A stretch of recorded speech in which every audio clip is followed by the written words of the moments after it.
Oke. Bang Iqbal, terima kasih banyak nih. Sebenarnya Bang Iqbal masih punya waktu nih, Bang. Masih Oh, ada sekitar 10 sampai 15 menit untuk sesinya Bang oh Iqbal. ya, Nah, tadi dari tadi kan dokter, sempat ada dari dokter soalnya dari dokter Munte juga udah ngasih 10 menit juga kalau nggak salah ya. Jadi nggak apa-apa kalau betul. Heeh. kita, Nah, Bang Iqbal, tadi kan Bang ya, Iqbal sempat ada yang latihan relaksasi itu juga ya, Bang ya? ya, Terus betul. udah gitu ada beberapa latihan relaksasi yang bisa dilakukan. Nah, Siap, karena kita siap. masih ada waktu nih, menurut Baik, Bang baik. Iqbal gimana kalau kita latihan satu jenis relaksasi yang menurut Bang Iqbal bisa sangat membantu rekan-rekan Baik. yang udah bergabung di webinar ini, Bang? Eh, ya, ada belasan teknik apa breathing teknik yang lagi beredar di medsos kita itu yang dari Rusia ya. Minimal breathing tapi impact-nya maksimal gitu. Eh, Sebenarnya gampang karena itu ditenangkan aja badan lalu pakai gelombang otak yang tertenang betul. Jadi artinya kita koneksikan tubuh kita dengan ingatan-ingatan tubuh yang menyenangkan gitu ya. Ada di pantai, ada di liburan, di gunung gitu. Nah, itu tuh otomatis bahu enak. Nah, coba bangun kembali imagery ya. Depan, kiri, kanan, belakang itu apa? Mungkin ini di bawah pohon, eh, nyaman. Nah, itu tuh. Badan langsung relax. Ya, ini treatment cepat untuk tenang. Kalau mau dibuat bahasanya jadi mau populer, sebenarnya kenangan baik terhadap tubuh kita, itulah jalan untuk membuat kita bisa memberi treatment pada tubuh kita. Jadi kita perlu recall memori mana yang menyenangkan, tapi bukan memorinya visual, tapi memorinya embodiment, ada di badan kita gitu ya. Jadi bayangkan nanti sore itu minum es kelapa, nah itu masih sudah langsung enak.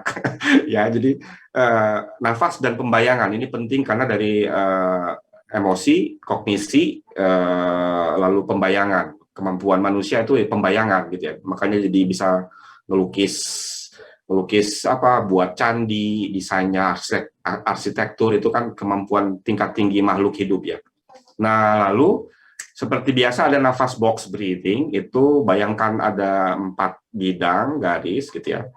Jadi kalau kita nafas itu nafas 1 bidang, itu 4 hitungan, lalu tahan, lalu buang gitu ya. Ini biasa ini, nanti teman-teman bisa cari. Tapi yang asik itu ada nafas 4, 7, 8, 4 tarik, 7-nya tahan, 8-nya buang. Ya, ini saya ingin ada juga banyak, tapi kita cobain aja gitu ya. Posturnya tegak, bahunya rileks. Nah, ambil nafas natural 2-3 kali, tarik sendiri. Oke, jangan terburu-buru. Serahkan itu ke badan aja. Oke, ini 2. Oke,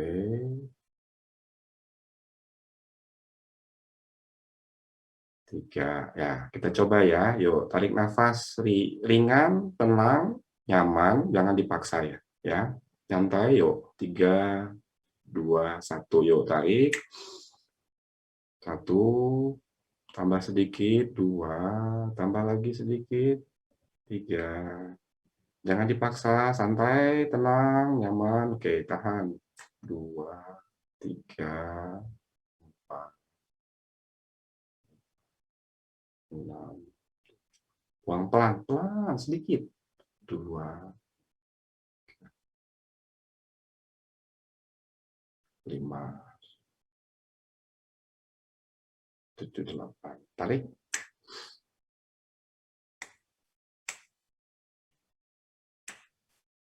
Oke, tahan.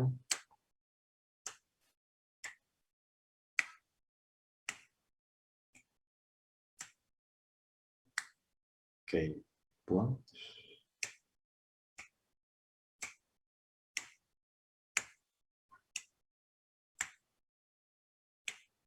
Oke, enak ya. Nah, ada banyak nafas, ada nafas Zen, Zen counting breathing itu gaya samurai. Jadi tarik 1, buang 1, tarik 2, buang 2. Makin tenang, makin nyaman, makin dalam, makin kuat, makin fokus. Ya, coba 3, buang. Oke, 4, yuk tarik 4,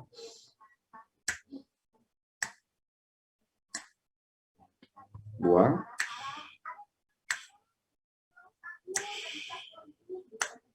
Oke, 5, yuk tarik, tambah. Oke, buang.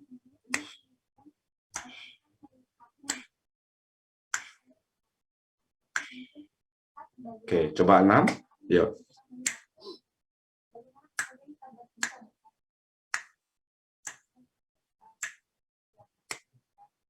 Buang.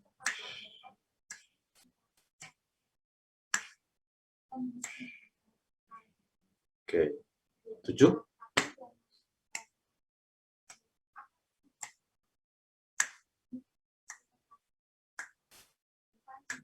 buang.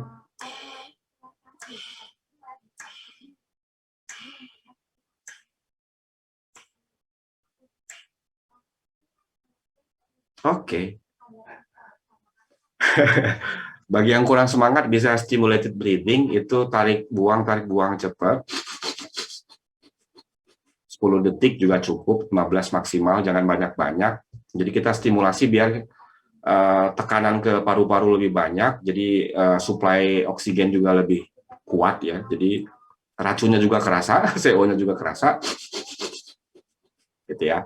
Cobain aja lah yuk ya. 3, 2, 1.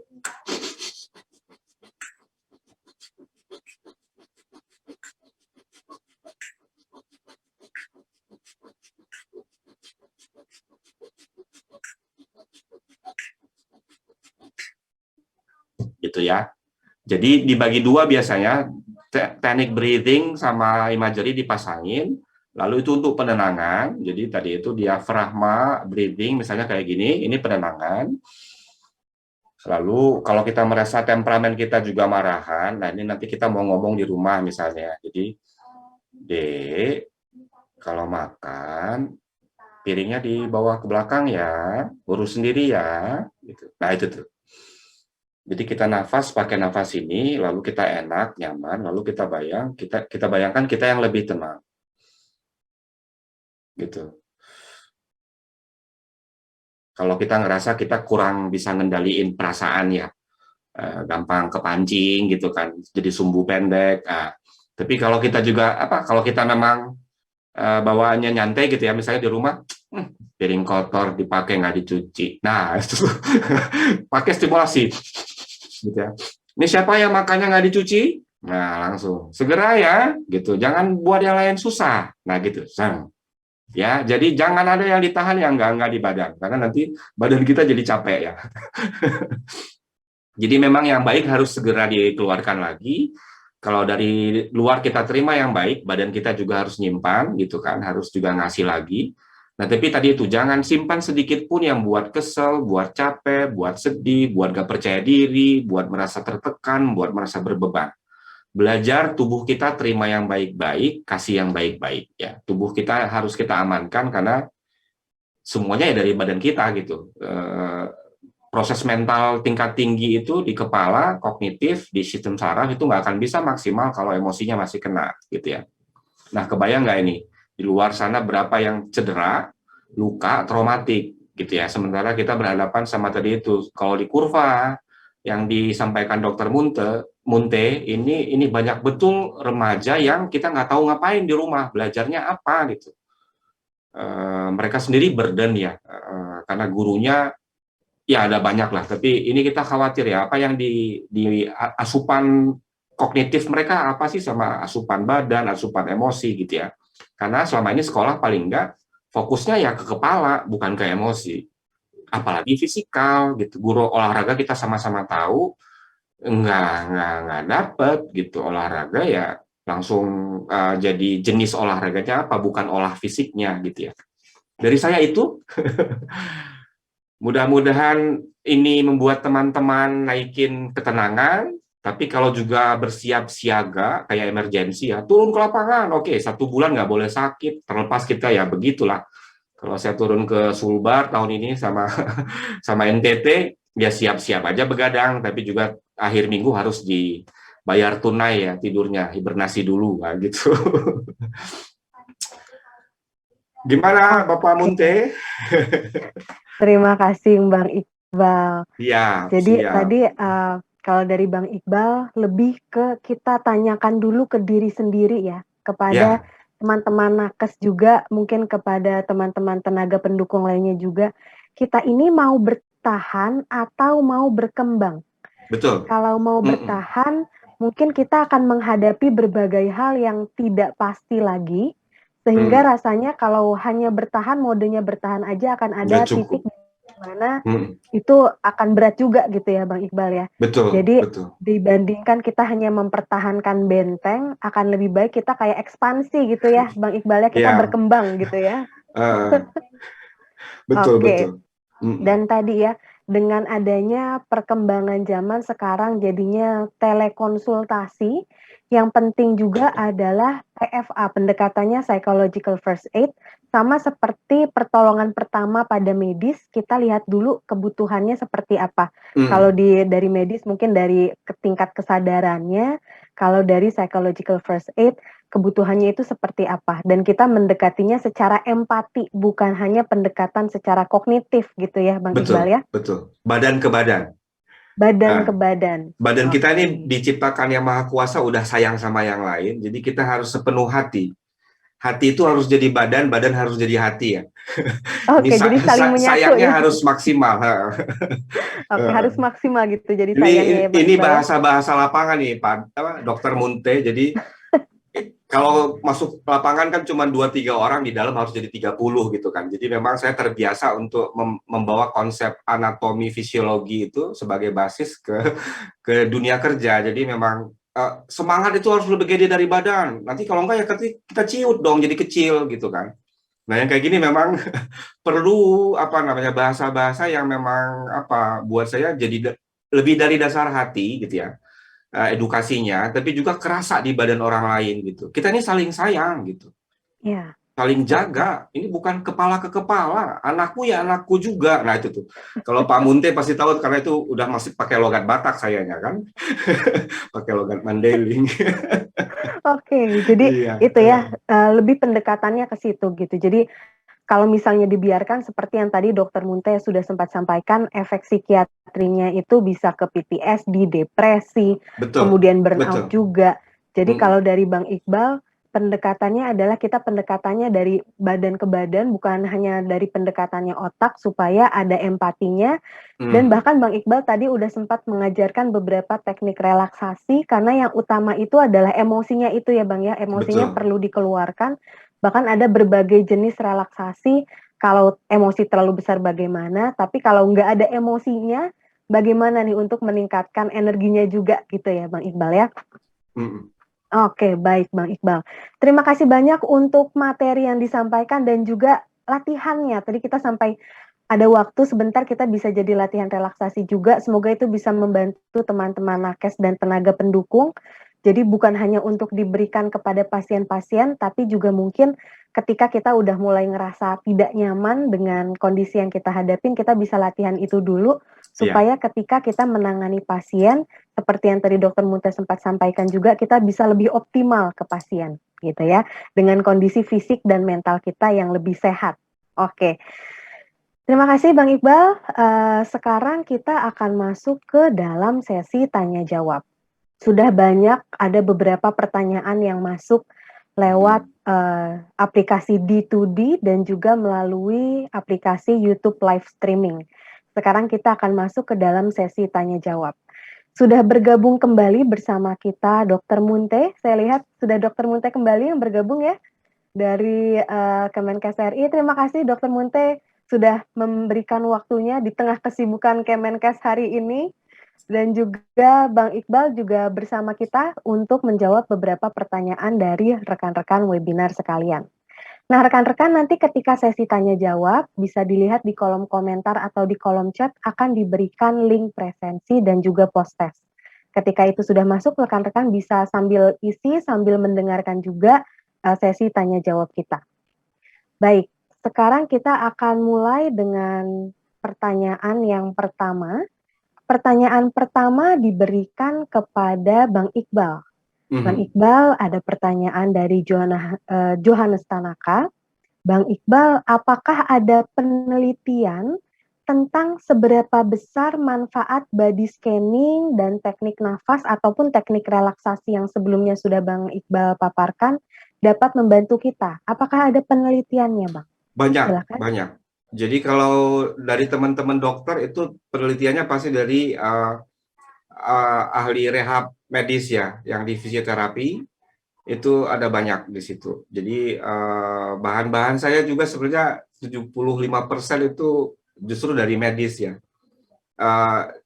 Mindfulness, yoga, teknik-teknik breathing tadi itu ya, itu sudah stabil di udah belasan tahun ya. Buku-buku tentang yoga misalnya dari Amerika Harvard itu 2004 gitu ya, tentang memainstreamkan isu-isu timur jadi barat. Jadi barat udah pegang semua approach timur sebenarnya. Jadi kalau tadi Ibu Made misalnya dari Bali, kalau kita bicara gelombang otak, reflektif, meditatif, kontemplatif lebih dalam lagi gitu ya.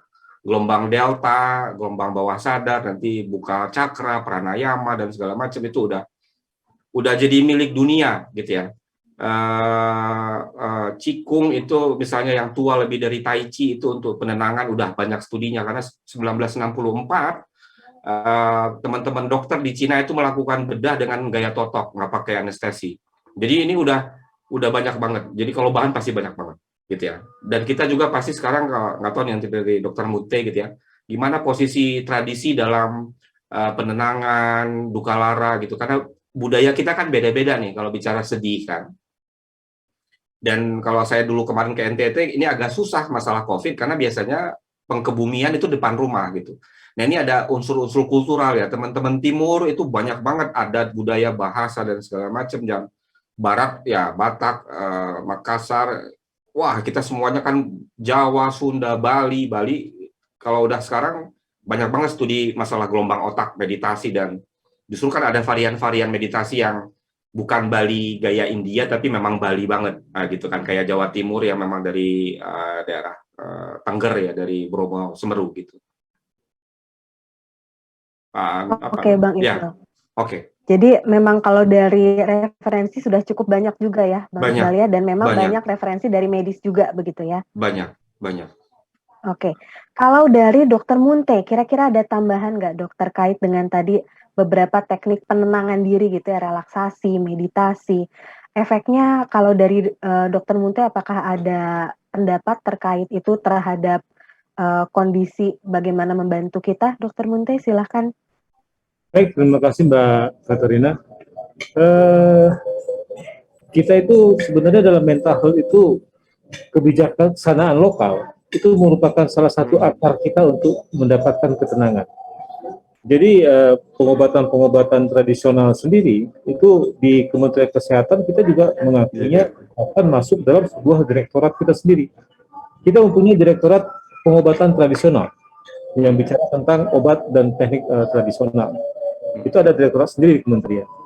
Termasuk dalam direktorat publik, jadi obat publik, kita mempunyai yang namanya untuk obat tradisional berupa jamu tadi.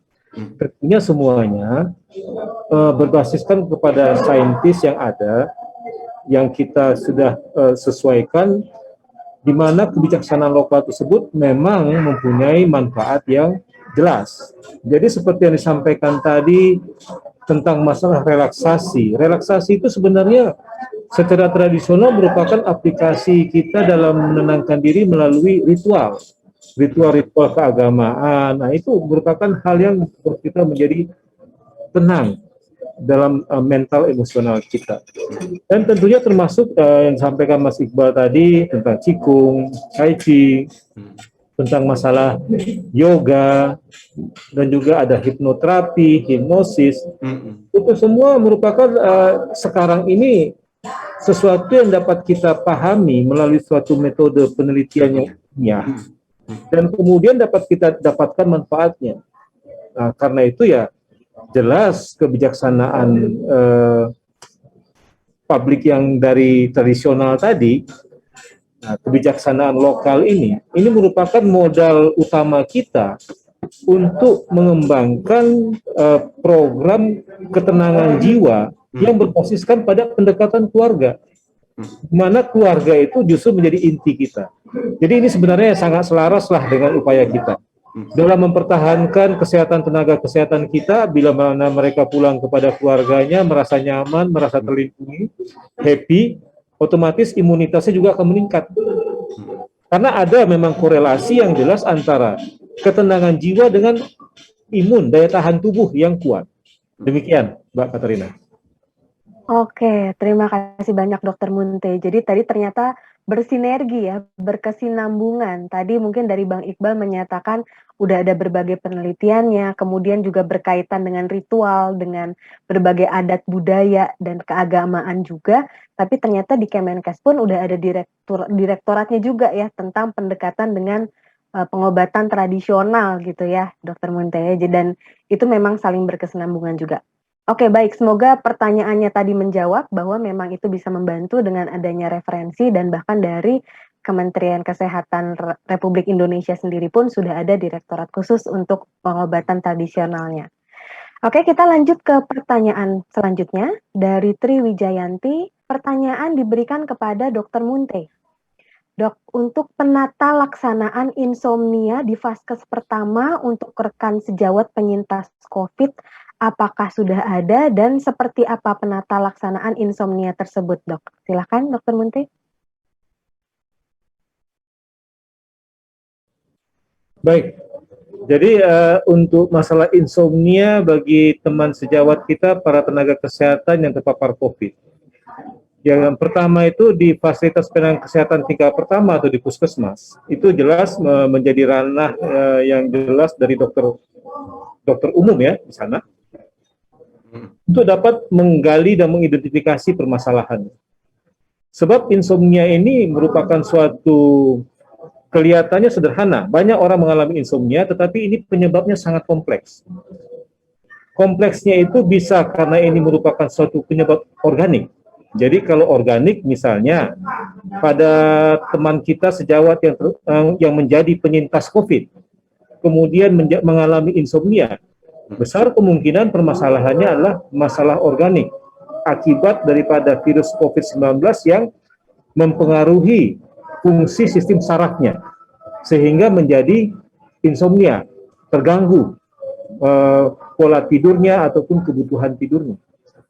Ada juga insomnia itu sendiri yang disebabkan oleh karena masalah psikis.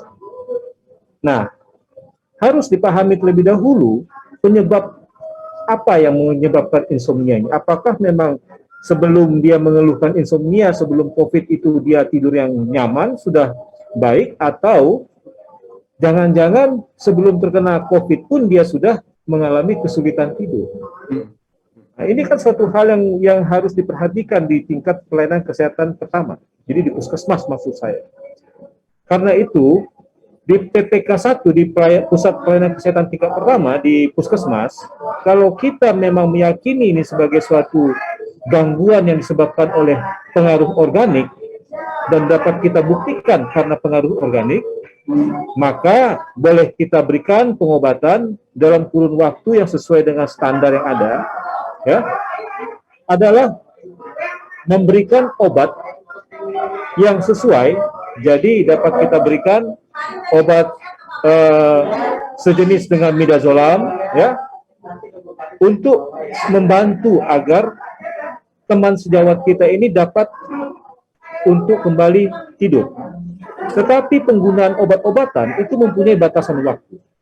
Apabila dalam waktu setelah 2 minggu perbaikannya tidak menetap, muncul keluhan berulang, maka itu menjadi suatu keharusan bagi teman kita sejawat di PPK tingkat 1 di puskesmas untuk merujukkan kepada dokter spesialis kedokteran jiwa di PPK tingkat 2. Karena apabila kita biarkan berlarut-larut, bukan membantu teman kita, justru kita memperburuk keadaan daripada pasien yang kita rawat. Jadi kita harus tahu batasannya ini dengan baik. Ini yang mungkin perlu juga kita sosialisasikan bersama, bagaimana agar pelayanan kesehatan jiwa ini dapat berjalan berkesinambungan dan bertanggung jawab sesuai dengan prosedur standar yang seharusnya. Demikian, Mbak Katarina. Baik, terima kasih Dokter Munte. Jadi tadi kembali lagi tergantung pada penyebabnya ya Dok ya. Apakah memang penyebabnya organik ataupun karena masalah lainnya. Apakah memang karena efek dari COVID atau dari sebelum COVID pun sudah ada permasalahan insomnia tersebut gitu ya Dok ya.